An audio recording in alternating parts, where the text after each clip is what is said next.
함께 보실 하나님 말씀은 구약 성경 시편 150편입니다. 오늘 12월 31일 마지막 날 시편 마지막 편인 시편 150편을 함께 대하는 날입니다. 시편 150편 1절부터 6절까지 말씀, 구약 성경 910쪽 전후를 보시면 되겠습니다. 1절부터 마지막 6절까지 함께 봉독합니다. 할렐루야, 그의 성소에서 하나님을 찬양하며 그의 권능의 궁창에서 그를 찬양할지어다. 그의 능하신 행동을 찬양하며 그의 지극히 위대하심을 따라 찬양할지어다. 나팔 소리로 찬양하며 비퍼와 수금으로 찬양할지어다. 소고치며 춤추어 찬양하며 현악과 통소로 찬양할지어다. 큰 소리 나는 제금으로 찬양하며 높은 소리 나는 제금으로 찬양할지어다. 호흡이 있는 자마다 여호와를 찬양할지어다. 할렐루야. 아멘. 네, 감사합니다. 오늘 말씀의 부분은 시편 150편 마지막 편입니다. 시편 150편은 1절부터 6절까지 되어 있는 찬양, 할렐루 찬양시로서 단순히 할례시의 마지막으로 생각하기보다는 시편 150편의 전체를 요약하고 또한 정리하며 결론 짓는 그런 시편으로 이해하는 것이 좋겠습니다. 그래서 하나님을 왜 찬양해야 되는지, 어떻게 찬양해야 되는지, 또 누가 찬양해야 되는지 그 내용들이 이 한 편에 아주 잘 요약되어 있는 것입니다. 오늘 말씀을 통해서 어떤 것들을 교훈받을 수 있는지 말씀을 좀 살펴보도록 하겠습니다. 우선 1절에서 보면 할렐루야라고 시작하면서 처음과 끝이 할렐루야 하면서 하나님을 찬양하라 라고 권면하면서 촉구하고 있습니다. 그렇다면 어디서 어떻게 누가 찬양해야 되는지 그 내용을 좀 살펴보도록 하겠습니다. 계속해서 보면 할렐루야, 그의 성소에서 하나님을 찬양하며 됐습니다. 어디에서 찬양해야 되는가 라고 할 때 그의 성소에서 하나님을 찬양하라 라고 되어 있습니다. 하나님을 찬양하는 건 맞는데 어디에서 할 것인가 할 때 첫 번째로 알려주는 것은 성소라고 되어 있습니다. 성소는 어떠한 것입니까? 하나님은 어디에나 계시는 그런 분이시지만, 무소부재하시는 분이시지만 아니 계시는 곳이 없는 그런 편재하신 하나님이시지만, 성소에서 찬양하라 라고 했을 때 하나님이 임재하시는 곳, 하나님께서 우리와 함께 계시다라는 것을 알려주는 그곳에서 하나님을 더욱더 찬양할 것을 표현하고 있는 것입니다. 그래서 성도들이 특별히 구약시대에서는 성소에 제사를 드리기 위하여 왔던 것입니다. 그러할 때 하나님이 어떠하신지를 생각하면서 찬양하라 라고 되어 있습니다. 그렇다면 성도들은 성소 안에서만 찬양해야 되는 것인가? 그런 것이 아니라 성소에서도 마땅히 당연히 하나님이 어떠하신지를 생각하면서 대속해 주시는 그 은혜를 생각하면서 찬양해야 되지만, 그것에서 그치는 것이 아니라 바로 이어지는 다음 문장을 보면 그 내용이, 그 장소가 확대되는 것을 볼 수 있습니다. 계속해서 그 뒷문장을 읽어보면 그의 권능의 궁창에서 그를 찬양할지어다 라고 표현하고 있습니다. 성소에서 마땅히 하나님을 찬양하고 있지만, 찬송하고 있지만 거기서 그치는 것이 아니라 그의 권능의 궁창에서 그를 찬양하라 라고 촉구하고 있습니다. 그의 권능의 궁창이 어디입니까?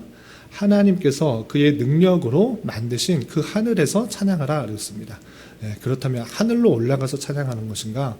궁창이 그냥 단순히 하나님께서 만드신 이 하늘이라기보다는 이 피조 세계를 통칭하는 그런 단어로 이해해야 될 것입니다. 그래서 그의 권능의 궁창에서 찬양하라라는 것은 그가 만드신, 하나님께서 만드신 이 창조 세계 어느 곳에서나 찬송할 것을 이렇게 촉구하고 있는 것입니다.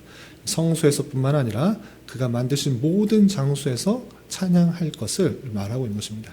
이것이 중요한 사실을 하나 알려주는데, 우리가 예배 시간이나 아니면 기도의 시간이나 성경 공부 시간이나 교회로 모여서 많은 모임들을 할 때 찬송을 합니다. 그런데 실제 우리가 처하는 그런 삶의 현장에서 정말 하나님을 찬송하고 있는가? 찬송가를 부르냐 안 부르냐 이것을 말하는 것이 아니라 하나님의 이름을 높여드리고 있는가? 하나님께 영광을 돌려드리고 있는가, 이것을 잘 살펴봐야 되는 것입니다. 예배 때는 당연하게 찬송을 부르며 하나님의 어떠하심들을 잘 깨닫고 높이는 일들을 합니다. 그렇지만 우리가 처해져 있는 그런 삶의 현장에서, 가정에서, 회사에서 또는 이웃과 사람들을 만나는 모든 장소에서 하나님의 영광을 높이며 하나님을 찬송하고 있는가를 되돌아볼 때, 그런 부분들에 있어서 하나님을 찬송하는 것은 어떤 한 장소에서라기보다는 모든 하나님의 피조세계 장소에서, 우리가 걷는 걸음, 우리가 처해진 그런 장소에서 하나님을 찬송해야 될 것을 잘 생각해 봐야 될 것입니다. 그리고 계속해서 2절에서 보면 하나님을 어디에서나 찬송해야 되는데, 하나님께 영광을 돌려야 되는데 무엇 때문에 찬양해야 되는지를 이렇게 표현하고 있습니다. 2절 보면 그의 능하신 행동을 찬양하며 그의 지극히 위대하심을 따라 찬양할지어다 라고 됐습니다. 능하신 행동을 찬양하라. 하나님께서 어떤 능하신 행동을 했는가를 잘 알아야 되는데, 여기서는 잘 표현되고 있지는 않지만 시편 전체 1편부터 150편까지 계속적으로 하나님이 어떤 분이신지를 삶의 고백을 통하여서 드러났던 것입니다. 간단하게 요약을 하면, 첫 번째, 하나님께서 이 세상 모든 만물을 그의 권능으로 창조하셨습니다. 우리는 피조물, 지음을 받은 존재이기 때문에 당연히 지은 자에게, 만드신 분을 찬양해야 되는 것입니다. 그리고 지으셨고 그냥 끝내신 것이 아니라 하나님께서 그 택하신 백성을 악에서부터 구원해 내셨다. 하나님께서 신실하게 그 백성들을 구원해 내셨다. 구원은 하신 그 하나님이 계시기 때문에 당연히 찬양해야 되는 것입니다.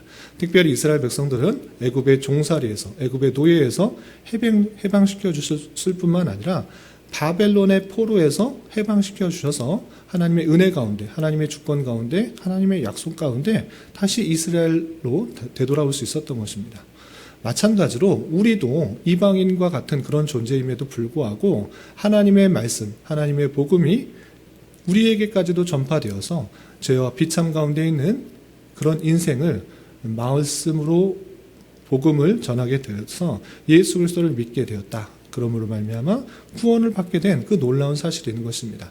이렇게 창조하셨을 뿐만 아니라 구원하신 그 놀라우신 사실들을 찬양하고 높여야 되는 것입니다. 또 그가 행하신 능력과 위대하심은 무엇입니까? 창조하셨을 뿐만 아니라, 구속하셨을 뿐만 아니라 하나님께서 매 순간 우리와 함께 하여 주셔서 섭리하고 다스려 주신다라는 그 사실입니다. 하나님께서 행하시지 않으면 비나 바람이나 해나 날이 지는 것, 그리고 나무가 자라는 것, 어떤 것 하나도 그대로 되지 않는다라는 사실들을 기억해야 될 것입니다. 모든 순간, 모든 한 걸음 한 걸음, 모든 호흡 하나가 하나님의 은혜 없이는 되어지지 않는다라는 것이 성경의 표현인 것입니다. 그러니까 그냥 오늘 하루도 내가 살았다라는 것은 하나님의 은혜 가운데 내가 살 수 있었다라는 것들을 기억해야 되는 것입니다. 하나님께서는 창조하셨을 뿐만 아니라 구속하셨고, 또한 섭리 가운데 우리를 신실하게 보호해 주시고 인도하신다는 그 사실들을 기억하며 하나님의 권능, 하나님의 위대하심들을 찬양하자라고 표현하고 있는 것입니다. 그리고 3절부터 5절까지는 어떻게 찬송해야 되는가, 그 방법에 대해서 이렇게 표현하고 있습니다.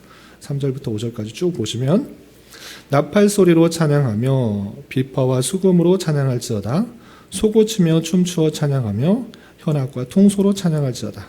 큰 소리 나는 재금으로 찬양하며 높은 소리 나는 재금으로 찬양할지어다 라고 되어 있습니다.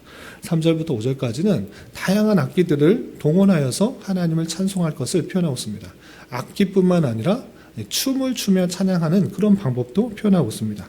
이런 말씀을 대할 때 상당히 조심해야 되는데, 이렇게 찬송하라고 했으니 어제도 말씀드렸다시피 오늘날도 똑같이 그 문자 그대로 적용해서 예배 가운데 현악으로, 또 비파와 수금으로, 소고치고 통소로, 큰 소리 나는 재금, 높은 소리 나는 재금, 이것을 그대로 똑같이 드려야 해서 찬양하고 예배해야 된다라고 생각하는 것은 조심스러운 것이고, 그런 것을 말하고 있는 것이 아닌 것입니다. 특별히 구약시대 때 드렸던 예배 형식과 제사의식 중에 이런 것들이 있고, 그들이 갖고 있는 악기들이 이런 것들이어서 그 모든 악기들을 수단을 동원해서 찬양했었던 모습들을 보면서 오늘날 우리가 생각해야 되는 것은 무엇이냐? 모든 삶의 정황을 통하여서 하나님께 찬송하는 것. 내가 갖고 있는 그 모습, 그 자체로 하나님께 영광을 돌리는 것입니다. 그러니까 수금을 연주할 수 있는 사람은 수금을 연주하고, 비파를 연주할 수 있는 사람은 비파를 통해서 하나님께 찬양하고, 또 큰 소리 나는 재금을 갖고 있는 사람은 그것을 통해서 하나님께 찬양하는 것입니다. 그렇다면 오늘날에 있어서는 내가 어떤 재능을 갖고 있는가, 어떤 은사, 어떤 달란트를 가지고 있는가를 생각해 보면서 그것을 통해서 하나님께 영광을 돌리는 모습으로 나아가는 것입니다. 똑같이 문자를 그대로려서 예배 때마다 춤추고 또 속을 쳐야 되고 큰 소리 나는 재금을 쳐라, 이런 것이 아니라 갖고 있는 그 재능과 은사, 달란트를 통하여서 전적으로 하나님께 모든 정황을 통해서 나의 모든 것을 가지고 하나님께 찬양하며 하나님을 높이며 나아가는 모습으로 있어야 될 것을 이렇게 표현하고 있는 것입니다. 그래서 문자 그대로 적용하는 것이 아니라 그 뜻이 무엇인지를 잘 생각하여서 오늘날에 있어서 내가 받은 재능, 내가 받은 은사, 달란트, 내가 섬길 수 있는 것이 무엇인가를 생각해 보면서 그것을 통해 하나님께 영광을 돌리며 하나님 앞에 나아가며 그 자세로 하나님께 찬양해야 되는 자세를 생각해 들 것입니다. 그리고 마지막에 이렇게 되어 있습니다. 그렇다면 누가 이렇게 찬양해야 되는가라고 할 때 6절에 이렇게 표현되어 있습니다. 호흡이 있는 자마다 여호와를 찬양할지어다 할렐루야. 호흡이 있는 자마다 여호와를 찬양하게 되어 있는 것입니다. 모든 피조물은 하나님을 찬양하도록 부름을 받은 것이고 지음을 받았다는 사실들을 잊지 말아야 될 것입니다.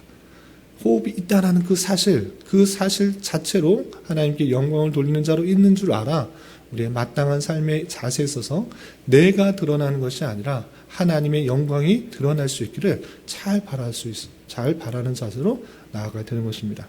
이것이 사람을 지으신 목적이다. 우리가 이 땅에 있는 목적이다. 라는 사실들을 잘 기억해 보아야 될 것입니다. 여러분들 말씀 읽을 책자에도 잘 표현됐다시피 사람의 지으신 목적을 분명히 하는 것이 중요합니다. 다시 한번 책자를 보고 말씀드리겠습니다. 우선 이사야서 43장 21절에 보면 이런 표현이 있습니다. 이 백성은 내가 나를 위하여 지었나니 나를 찬송하게 하려 함이라. 하나님께서 그 백성을 지으신 목적이 무엇인가 분명히 말씀하고 계십니다. 나를 찬송하게 하려 함이라. 하나님을 찬송하기 위해서 사람들을 만드신 것입니다. 호흡이 있는 자, 이 땅의 모든 피조물들은 마땅히 하나님의 이름을 높여드려야 되는 것입니다. 여기에만 표현되는 것이 아니라 또 신약에도 이런 표현이 있습니다. 에베소서 1장에 다양하게 잘 표현되어 있는데 몇 구절만 읽어보겠습니다. 에베소서 1장 6절에서 보면 이는 그가 사랑하시는 자 안에서 우리에게 거저주시는 바 그의 은혜의 영광을 찬송하게 하려는 것이라. 1장에서는 하나님께서 택하심을 받은 자에게 구원을 주신다라고 표현하고 있습니다. 왜 그렇게 하셨는가? 사람이 믿었기 때문에 구원을 주신 것이 아니라 하나님께서 택하셨고 예정하셨다. 그랬기 때문에 너희들에게 구원을 주신 것이다 라고 표현하고 있습니다. 왜 그렇게 하셨는가? 라고 할 때 하나님의 은혜의 영광을 찬송하게 하려 합니다. 내 힘으로 구원을 받았다고 하면 그 결정권이 내게 있기 때문에 하나님께 영광을 돌려줄 것이 없습니다. 그러나 우리의 구원은 오직 하나님의 선물인 것입니다.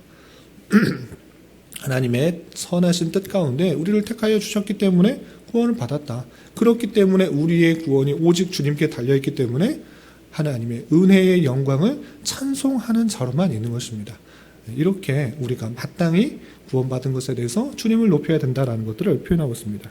여기만 이렇게 표현된 것이 아니라 에베소서 1장 12절에도 이런 표현이 있습니다.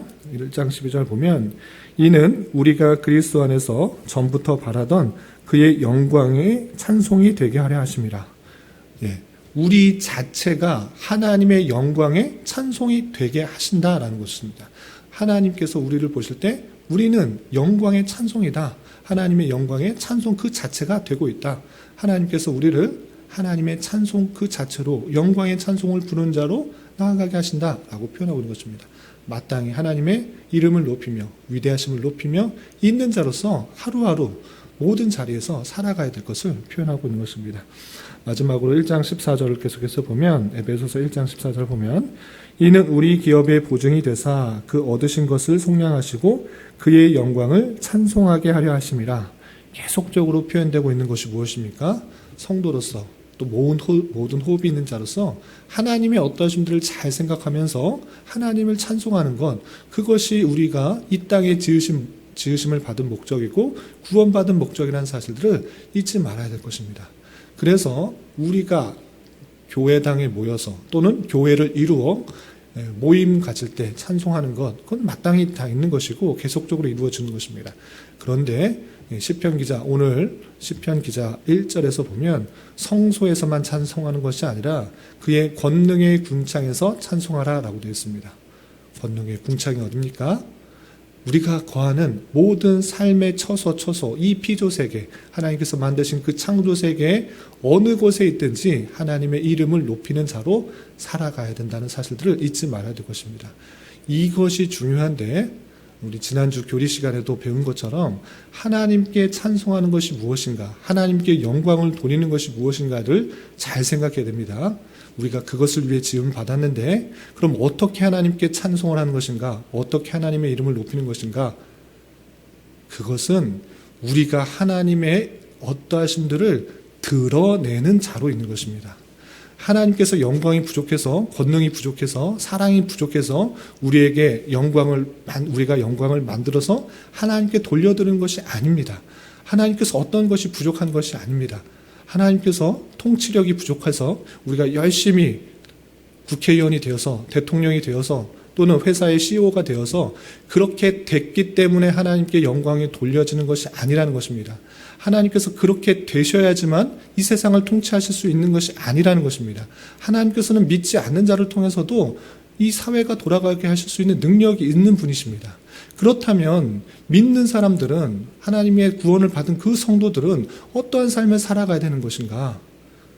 높은 자리에 올라가서 또는 많은 돈을 벌어서 하나님께 영광을 돌려드리는 것이 아니라, 부족한 하나님의 영광을 돌려드리는 것이 아니라, 채우는 것이 아니라, 그 모든 것이 갖고 계시는 그 분이 그 성도들을 통해서 어떻게 영광을 드러내시는가는 모든 삶의 정황, 자리에서 하나님의 뜻대로, 하나님의 말씀대로 살아가는 그것이 하나님께서 원하시는 것이고, 그 삶의 모습을 통해서 하나님의 영광이 드러나는 것입니다. 하나님께서 주신 그 자리에서 성실과 순종으로, 기쁨과 감사로 살아가는 것, 그것이 하나님께서 원하시는 삶이지, 높은 자리에 올라가야지만, 많은 돈을 벌어야지만, 많은 것들을 행할 수 있는 자가 되어야지만 하나님의 영광이 드러난다는 것이 아닙니다. 비록 아무 것이 가진 것이 없을지라도, 몸이 불편할지라도, 아주 낮은 자리에 처했을지라도 세상 사람들을 불러하는 것이 아니라, 세상 권력을 불러하는 것이 아니라, 세상 가진 부를 불러하는 것이 아니라, 그 모든 것이 없을지라도 기쁨과 감사와 평안이 있고, 나를 구원해 주시고 나의 모든 것들을 필요에 따라 채워주시는 그 분이 있기에 감사와 찬송이 넘치는 삶, 그 모든 자리에서 가진 것을 통해서 최선을 다하여서 그 피조세계에 하나님의 영광을 드러내려고 하는 그런 삶을 살아가는 것을 통해서 하나님의 영광이 드러나는 것이고, 하나님의 주권들이 드러난다는 사실들을 잊지 말아야 될 것입니다. 이 사실이 없어진다고 하면, 이 사실들을 잊는다고 하면 우리가 삶에 하나님의 영광을 드러내는 것이 아니라 오히려 하나님의 영광을 드러낸다고 하면서 하나님의 뜻대로 살지 않는 것을 통해서 오히려 다른 사람들도 또 비난과 비판과 또 많은 핍박을 받게 된다는 사실들을 잊지 말아야 될 것입니다. 그런 삶의 자세를 통해서 하루하루 살아갈 때 하나님께서 부도 붙여주실 수도 있고, 또 명예도 붙여주실 수도 있고, 높은 자리에 올라가게 하실 수도 있고, 그렇게 하실 수도 있는 것이고, 그렇게 되지 않을지라도 하나님의 성도들은 그런 것에 연연하지 않고 주어진 삶의 길을 걸어가는 것입니다.